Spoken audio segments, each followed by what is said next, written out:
I believe, is an attitude that you need to take in your life. In whatever thing you're doing. I've been married for 25 years. You do the same thing over and over again. Loving your wife, pag nagkamali ka, ask forgiveness, having dates together, sa finances, ganun rin. You do boring things. Hindi naman laging exciting yung service. There will be times na tatamarin ka. But will you show up? And the answer is, you will. That's what a champion is. So, question. Brother Bo, minsan ba tinatamad ka mag-serve? Yes. Yes. But do you still do it? Yes. Of course. I show up. No matter how boring it is. Doing the same thing over and over.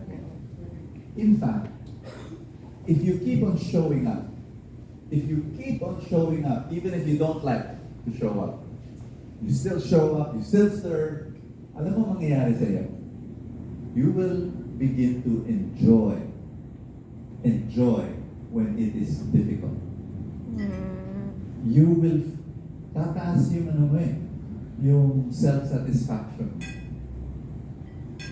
So there was this one, ito recently lang, wala akong assignment sa PICC.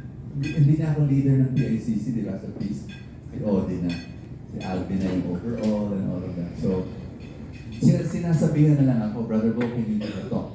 Brother Bo, can you do the intro? Brother Bo, can you ganyan? So, there was this Sunday, wala akong assignment.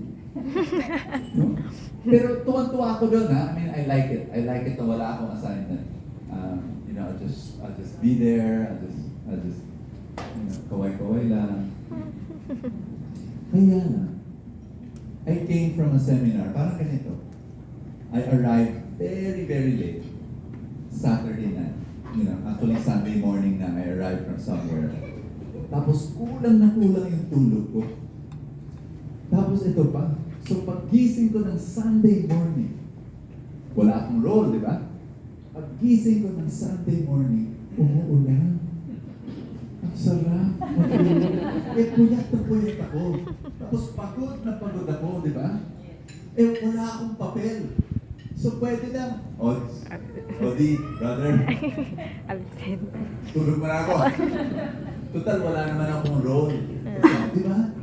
Kaya lang,